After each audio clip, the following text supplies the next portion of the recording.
Okay, that sound means you're back on the air with the restaurant brokers, Eric and Robin Gagnon. We have just finished speaking with some operators of Le Metro Creperie and also Amelie's French Concepts here in the Atlanta marketplace. Now, it's our favorite part of the show and some of our listeners' favorite part of the show from what we're hearing, where we take what we've learned and show you how to put it to use. It's restaurant reality. We're going to give you the inside scoop and unbridled truth about the business. Eric?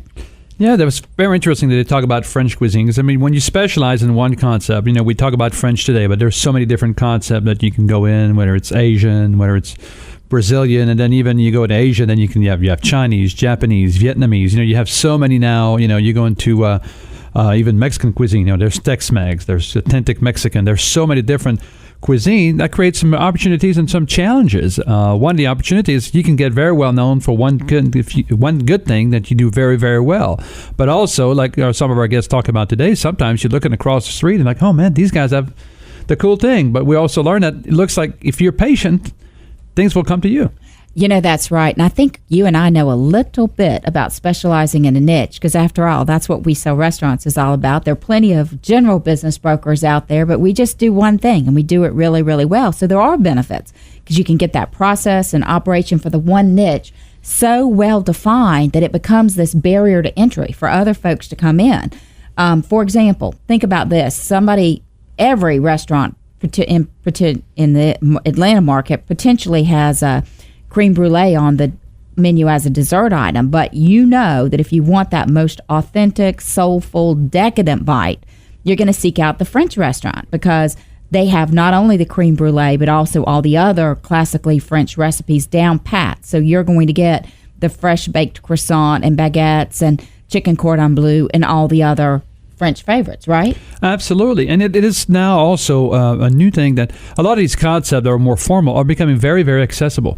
I mean, you can go now to concept like the Creperies or Amelie's or there's a lot of more like bistro, cafe style places that are not very formal. People would think, back in the 70s and 80s, you go to a French restaurant for your wedding anniversary or somebody's 40th birthday party or some kind of wedding, a ceremony. And now it's very more affordable and a lot more of the food from the countryside, what they call French peasant food, has become more and more open on the marketplace, and people really enjoy it. This is the food that a lot of people in the countryside eat every day. It's delicious. I mean, the flavors of France are so well versed and so diverse, I guess, that people now are experiencing different parts of France all over the place.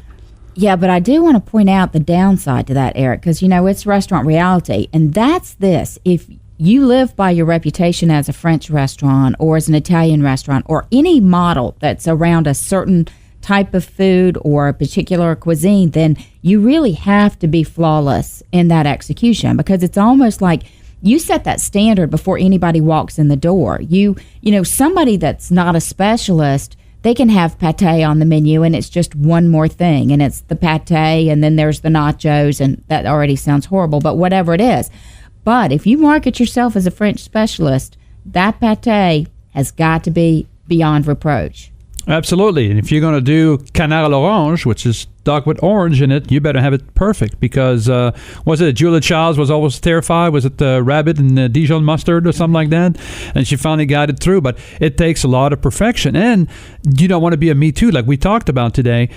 You're our French restaurant and suddenly hamburger is hot. I mean, we did a true story. We had a client that was in the Mexican segment, and a few years back, burgers become very popular. And it says, hey, you know what? People come here, and there's always a couple of people ask us for a burger. So they went out and developed a whole line of 5 different burgers in a Mexican restaurant, and that confused their customer. Their clients start getting confused, and their sales drop, and they start losing their way because they try to recover by having different kind of non-Mexican products in there, and that hurt their business. So you really got to stick true. I do not expect go to a French restaurant and see Southern barbecue in there.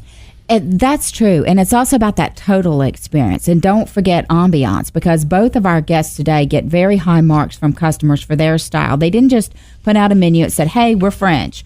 They brought on designers. They created this totally unique French experience. Amelie's, for example, it's a little quirky, a little crowded, and visually on par with what you might see in a corner cafe on the streets of Paris, though it's in much larger space. They call it Parisian shabby chic, and it's really very, very thoughtful and well done. Yeah, and it is well done, and you can be playful. This is one thing that allows you to play because your core is French or Italian or whatever it is you would be. But like we heard today, they put some pimento cheese into a crepe. I think that was a great way to adapt. So you can have some little spin on it, or we heard a lot about deconstructed plates and different things. I mean, you can adapt some regional and local flavors, but you have to stay true and be creative. And I think Gwen said that today. So we get real creative with crepes. And I think there's probably, I can think of a million different ways that you can do crepe. And if you go to that restaurant and you didn't find anything you want to eat, something is wrong with the customer, obviously. Yeah, and that's another actual reality that we should point out, because building this restaurant around a single idea or a single type of cuisine, it requires a lot of imagination, but you can't stop once it's done, because you have to keep pushing forward in menu development, expansion of your concept and other ideas, or otherwise you could be this one-trick pony that kind of gets stale over time. So that may be one challenge to having this particular cuisine.